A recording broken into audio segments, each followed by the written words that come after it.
Nobody's journey is seamless or smooth. We all stumble, we all have setbacks. If things go wrong, you hit a dead end, as you will. It's just life's way of saying, time to change course. So ask every failure, this is what I do. Every failure, every crisis, every difficult time, I say, what is this here to teach me? And as soon as you get the lesson, you get to move on. If you really get the lesson, you pass and you don't have to repeat the class. If you don't get the lesson, it shows up wearing another pair of pants or skirt to give you some remedial work. And what I found is that difficulties come when you don't pay attention to life's whisper, because life always whispers to you first. And if you ignore the whisper, sooner or later you'll get a scream. Whatever you resist persists, but if you ask the right question, not why is this happening, but what is this here to teach me? What is this here to teach me? It puts you in the place and space to get the lesson you need. My friend Eckhart Tolle, who's written this wonderful book called A New Earth, it's all about letting the awareness of who you are stimulate everything that you do. He puts it like this. He says, don't react against a bad situation. Merge with that situation instead, and the solution will arise from the challenge. Because surrendering yourself doesn't mean giving up. It means acting with responsibility. Okay. Many of you know that, as President Hennessy said, I started this school in Africa. And I founded the school where I'm trying to give South African girls a shot at a future like yours, Stanford. And I spent 5 years making sure that school would be as beautiful as the students. I wanted every girl to feel her worth reflected in her surroundings. So I checked every blueprint, I picked every pillow, I was looking at the grout in between the bricks. I knew every thread count of the sheets. I chose every girl from the villages, from 9 provinces, and yet, last fall, I was faced with a crisis I'd never anticipated. I was told that one of the dorm matrons was suspected of sexual abuse. Well, that was, as you can imagine, devastating news. First I cried, actually I sobbed for about a half an hour, and then I said, let's get to it.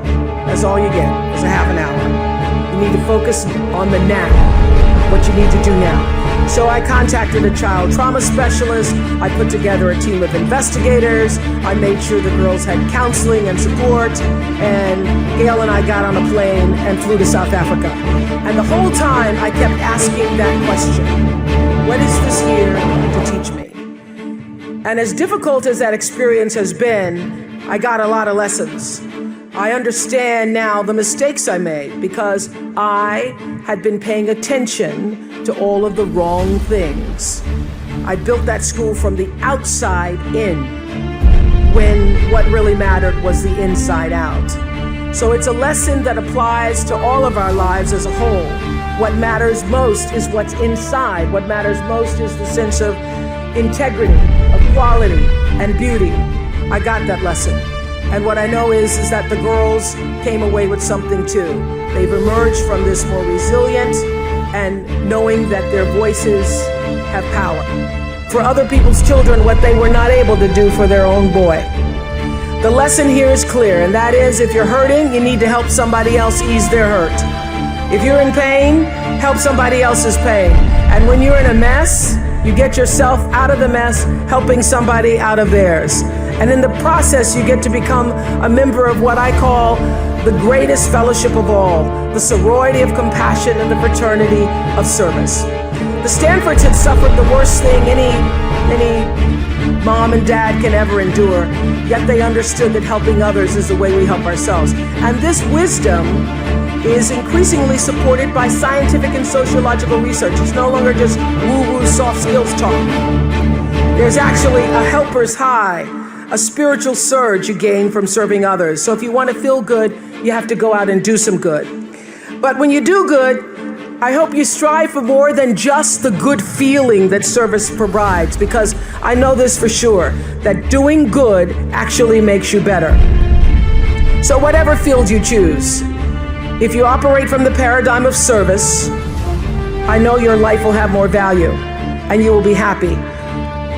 I was always happy doing my talk show, but that happiness reached a depth of fulfillment, of joy that I really can't describe to you or measure when I stopped just being on TV and looking at TV as a job and decided to use television, to use it and not have it use me, to use it as a platform to serve my viewers.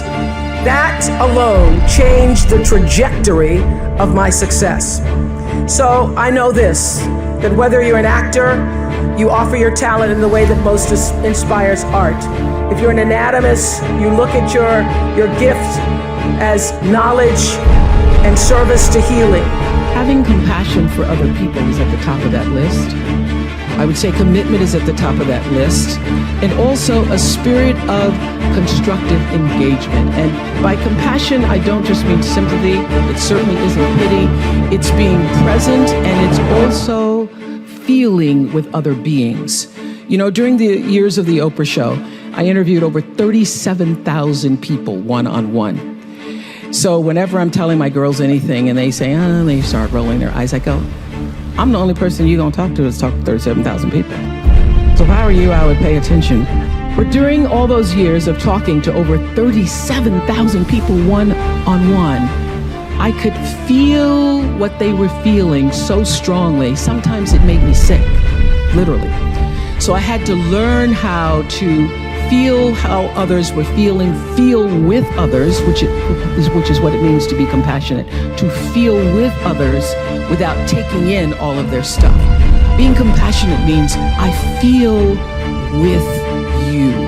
It is one of the greatest qualities in the world to have if you're going to be majoring in what it takes to be a great human being.